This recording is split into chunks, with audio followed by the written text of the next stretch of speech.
Good morning, Neil. If you could just take it from here, that would be a huge advantage for me. How are you doing? I'm doing very well, thank you. It Good, doesn't glad to sound hear. like you're doing so well with that voice.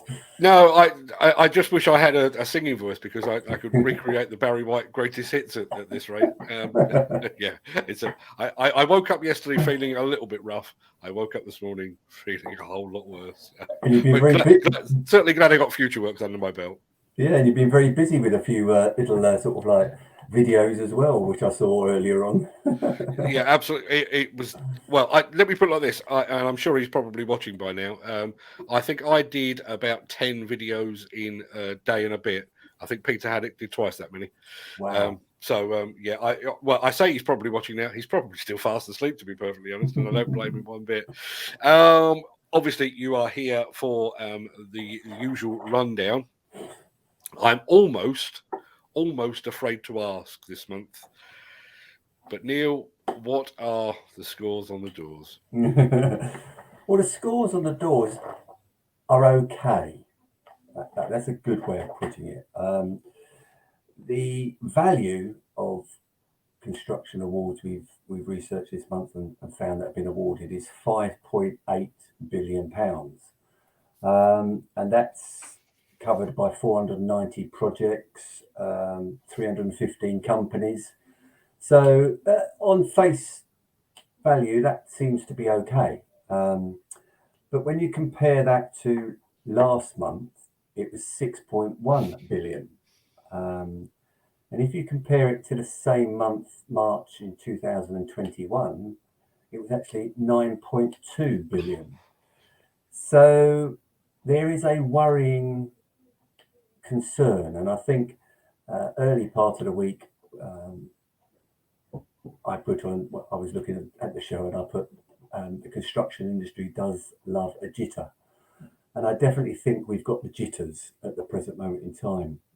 So is the garden rosy? Yes, because spring has sprung and we've got a little bit of sunshine, even though it's got a little bit cold out there in the last couple of days. But I do think, as I said to you earlier, I think probably the thing of the day is or the thing of the month going forward is a bird in the hand is worth two in the bush, because I think clients are definitely reviewing what they've got on the to-do list at this present moment in time.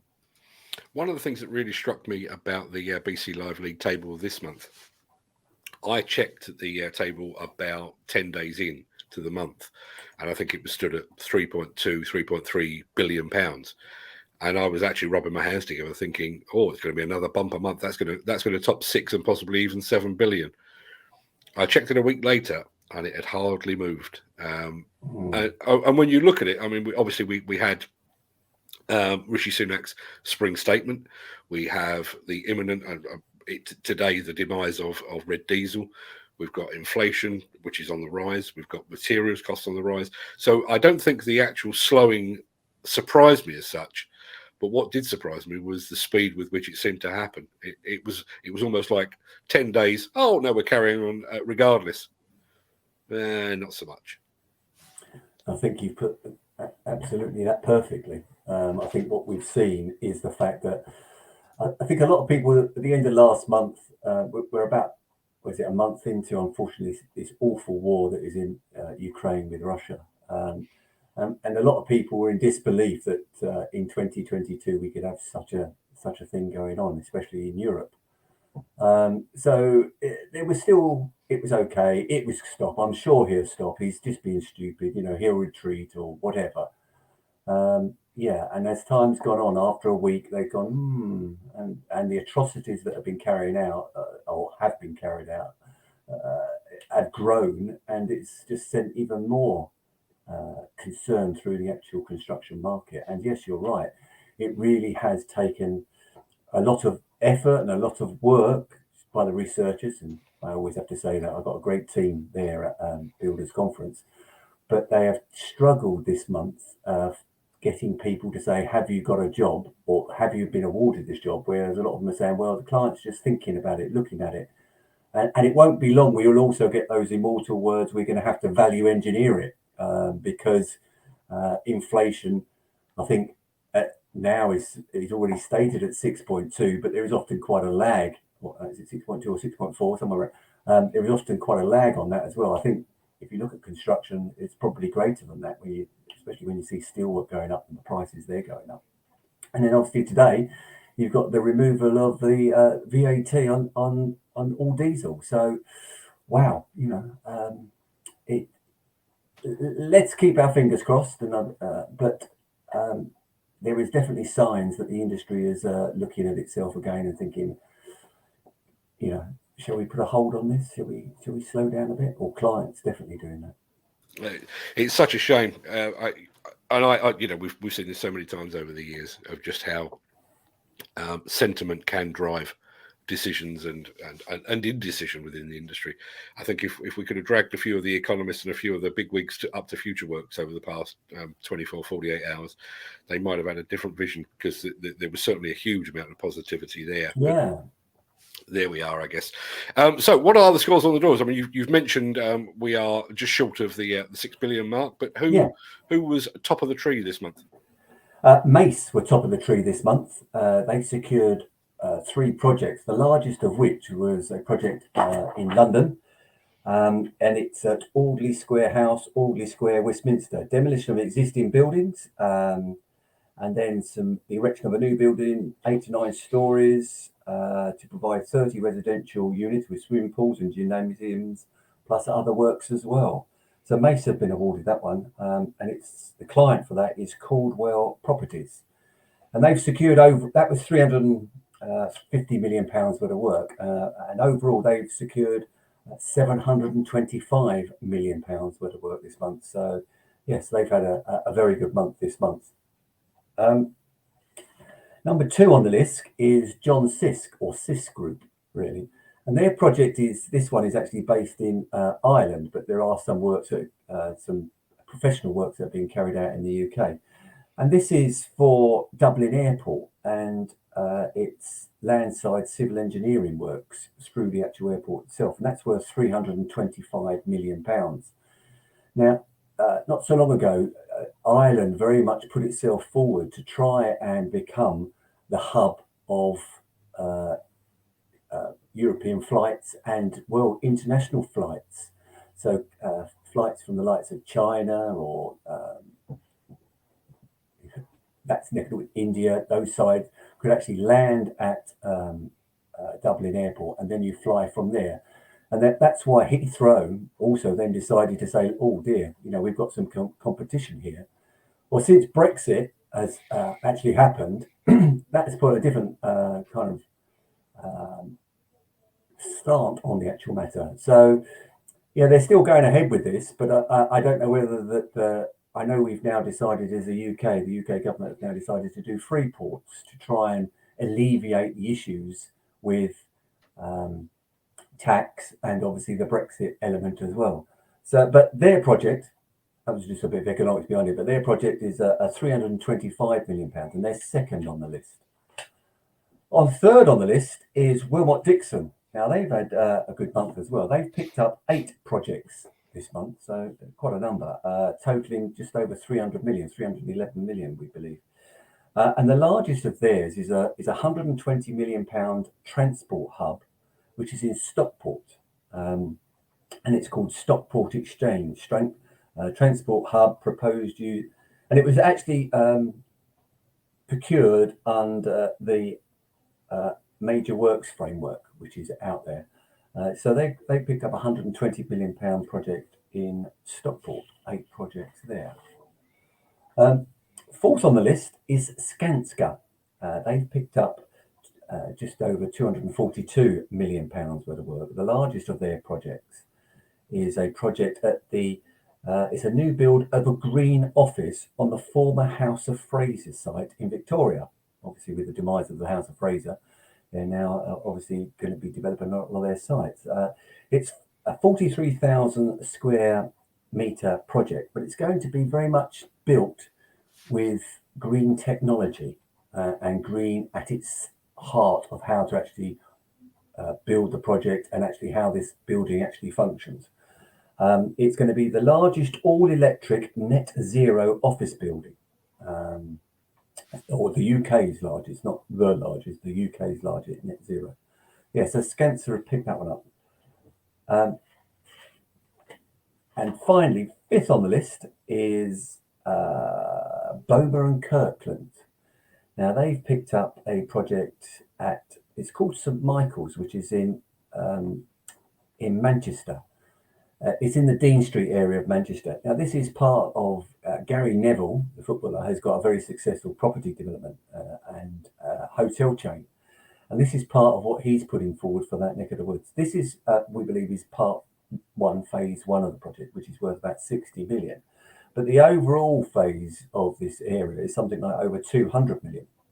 But yeah, and Boba and Kirkland are doing the first element of that. And with regards to the most number of projects, now this month there was 23 days in the month. So we normally look at the likes of Kia and Morgan Sindall picking up close to those number. Kia have picked up 16 projects this month, and they're the largest, and it's 117 million as an aggregated total of all of that. And the largest of their projects is a 65 million. It's Oxford Phase 2C and 2D railway station. So it's working on that area to improve the works in Oxford, on the Oxford line. Now, looking at the rolling year total, this month is it's now 72.9, and whereas last month it was 76 billion. So you can see, unfortunately, there's a trend here, and I hope that trend stops very shortly. But there is a trend as we're going forward. You've mentioned Stockport, you've mentioned Manchester, and you've mentioned Oxford and Dublin, of course. Yes. Does that mean that the regional stranglehold of London has been broken? And while I'm about it, I have to ask, how is Wales doing? Wales is very much similar to last month. It's just about 150 million pounds worth of work, whereas our friends in Scotland, it's seen quite a significant decline. Last month it was something like 472 million pounds worth of work. This month it's 275 million pounds worth of work. But no, London still very much is the epicenter, 2.1 billion pounds worth of work. But yes, Northwest is definitely up there this month, is 600 million pound. And where am I? I'm looking at the Midlands, trying to find the Midlands here. Yeah, the Midlands is a little bit lacking this month. It's about just 350 million. So it's still very much London centric. But what we do need to, both you and I are both football fans. So I know the bids went in on Friday, last Friday, wasn't it, regarding the European Championships in 2028. We always like to, as an industry, like to look at significant elements that are happening. And obviously you've got the Commonwealth Games, which has provided the growth in the Midlands in the last 2 or 3 years, 4 years, something like that. So it would be very good to actually get the European Football Championships across the UK and Ireland, obviously, it's combined big, because that would actually then reinforce and give the industry some stability going forward, and looking at some, as I say, some significant projects, whether it even be refurbishments of grounds, hotels, and accommodation. What about sector-wise? How are we looking sector-wise? Well, with that large project I spoke about with Skanska and other things, offices this month is over £1 billion. So there is a little bit of conflict, but a lot of those projects were awarded at the beginning of the month. But housing is £1.8 billion. Education is 500 million. And what is of interest is definitely this public and private sector split, because it isn't changing. So all from the government saying we are spending. We'd like to see some meat on that bone, because at the present moment in time, the split between the two is disproportional. We're looking at something like 70-30% split. And it's been like that for a few months, or not a few months, few years. We'd like to see that if the government are going to be spending on these hospitals and on the infrastructure, let's see it actually happening. But I expect that their eye has once again been taken off the ball in a way, because they're obviously looking at Ukraine and obviously supporting that effort. And I know we are sending considerable amounts of arms and military aid to Ukraine, but probably we need to sort of like look at in-house projects as well as quickly to make sure the industry doesn't suffer. It's about this time. I always remind people that you deal specifically in facts because you've got the facts and figures there, and I'm always nervous about asking you to predict the future. I feel this month is even harder still. Obviously, the Ukraine conflict is ongoing, and despite all the talk about red diesel and the end thereof, I'm not entirely sure that the industry fully understands the implications of that. Materials costs show no signs of abating, and skill shortage hasn't gone away. It feels like we're potentially teetering on the brink here, doesn't it? Well, I hope we're not sticking our head in the sand. I really do. Yeah, the diesel element. I think we've kind of just we're very good ourselves as an industry of trying not to predict or understand the future, because that transparency of our information can lead to a reality, and we leave it to. We're very good at lastminute.com as an industry, and that even shows by the fact that when there are material shortages, they immediately affect us, because we haven't got supplies now in yards or in manufacture. We really do want it as last minute. So, yeah, the number of tenders being, or the number of bids that are in the marketplace at the present moment in time, that has declined in the last 30 days. Now, we sometimes see, because April the 6th or April the 5th, whenever it's this year, the tax year is changing, we may see an influx of local authority works coming through, and also local authority spending works in the summer months for schools, because they would have applied for their budget last year and they will get their budget this year. So there is some hope that that school work is there, but is that going to help the industry? Not overall, because we still need those marquee projects. And I know we've got the ongoing Stonehenge tunnel still to look at, and we've also got the East London Bridge or tunnel over that neck of the woods. We really need to push those forward to make sure that we have got a future. Now, will this happen in a year's time when the government is probably looking at a general election a year after that? If I was a cynic, I'd say yes. So I think the next 6 to 9 months could be, as I say, bird in the hand is worth two in the bush. We've also seen in the past couple of weeks some more companies go into administration, which is always a worrying sign. But I think where my concern lies is with the workers within the demolition and construction sector. Because on the one hand, we've got rising food costs, energy costs, rising costs at the petrol pumps and that kind of thing. And at the same time, on the other hand, you've got possibly a shaky looking future in terms of your future employment, both through sort of a downturn in work. I've already mentioned the CMA investigation that's going on and all those kind of things. It's a worrying time, and you and I have spoken about this, and I've spoken about it with other people as well. One of the concerns within this industry, obviously, is the rate of suicide among construction workers, and I always talk about that perfect storm. You know, you're away from home for long periods of time, you don't have your support network, and you've got concerns over your income and your job prospects. That's actually worse now than it was during the pandemic, isn't it? Yeah, you had a fantastic contributor this week, actually, to your show. I can't remember her name, but she's got a mindfulness and an app and everything else. You're right. I think if we're not careful, we've got to look at this very, very carefully.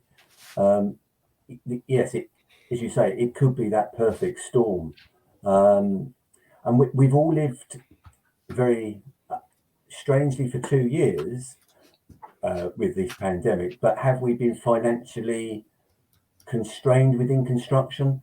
No, because we were classed as key workers, so we were very much out there doing work and receiving money. So many staff were not on furlough, especially on site. There may be some that were in the office were furloughed, but most people, because we were classed as, obviously, we were given that status as an industry, we've survived very well. So, and our own salaries have been progressing quite well. Now we've got this huge spike in, was it 50% increase from today on the fuel costs, and that won't actually transmit itself into the actual, buildings, etc., that we heat, and also even food stores where they've got to refrigerate things, they've got to keep things going, etc., etc. So yeah, we are in a strange time. So I hope the sun, and I'm clasping at straws here, but I hope the sun and the summertime, coming into the summertime, plays an added value to all of this. But yes, we need to look very carefully, and I think you and I both looked at a documentary that was done by who is this? I can't. Roman Kemp. Roman Kemp, and we're very good at saying to people, "Are you okay?" And the quick answer is the British people is yes, we are. No, and the second question should be no, are you really okay? And that's when sometimes you get the real answer. So if you do see friends, family, and colleagues struggling, do ask them, "No, how are things? Are you really okay?" Because they may be able to open up to you and say, "Well, it's a bit like this," and that is what we need to do in the short term. I realise real life doesn't work along the lines of fairness, but it does feel awfully unfair that the construction industry carried the economy right the way through a pandemic. White collar workers were largely sent back home to sit around in their pajamas and claim furlough. Construction workers, the blue collar end of the market, were out literally every day in, I'm not overstating it, disease-ridden streets and on disease-ridden sites and having to soldier on. And yet we've come out the other end of the pandemic, and one of the first victims of, the downturn in the economy and the economic jitters is construction. It's like, you can carry the can, right? Okay, we don't need you anymore. It just feels awfully unfair. Yeah, it does. It sometimes does look like that. Let's hope. Let's put our fingers crossed and everything else that this war in Ukraine is finished very quickly and to a good result as well. What does good look like? I don't know. But a good result initially would be just to stop the bombs and stop the shooting, and then our own government gets into a position, because we were talking about this huge amount of infrastructure works that they were talking about and going to do and all of those sort of things. Let's see it actually happening, because then we can have a little bit more a little bit more peace with ourselves, shall we say, and think, okay, we have got 10 years going forward of work at least to look forward to. Well, fingers crossed on that, Neil. It's been an absolute pleasure as always. I will let you get back to the day job. Thank you. And if your day job is anything like mine, it means going back to bed and taking a Lemsip. But that's No, a whole other story. I'm sure I've got other things to do, but yeah, it's. But I just wanted. I did say it during the thing, and I do get pestered by my staff sometimes, because obviously I'm sitting in my room here and I don't see them that often. But the staff at Builders Conference, as you said, worked tirelessly as well through that pandemic, and maintained a level that was absolutely fantastic. And so hats off to them, and they're still doing that. And I do want to say thank you very much to all the great researchers and staff that I've got at Builders Conference. And I'll offer my thanks to them as well, because without them, this show wouldn't exist. But also, there's an awful lot of chat goes on in the industry, and gut feel, and put wetting a finger and sticking it in the air. Whereas, what your research team come up with is hard facts. And at a time when there is uncertainty in the world, a lot of uncertainty in the world, hard facts is what we all need right now, and it is exactly that they deliver, isn't it? Yes, it is. Fantastic. And yeah, I sit here and I pontificate a little bit in front of you and talk about things, but I only do that because they worked so hard during the time, and I got the results and got the information for me. And I'm just going to throw this up on the screen because while you're down in Sussex somewhere, I'm sat here nursing my what remains of my voice. Nick Drew is in Palermo. No, it would be wrong of me to pray for rain, but there's a little bit of me that does. No, I hope you have a great day, Nick. Neil, absolute pleasure as always. I shall speak to you again this time next month, and hope the situation in Ukraine has mended itself. Hope that the jitters don't become too bad, and hope that we're looking at a bit more positive picture. Absolutely. Thank you very much. I'll see you soon. And you. Bye-bye.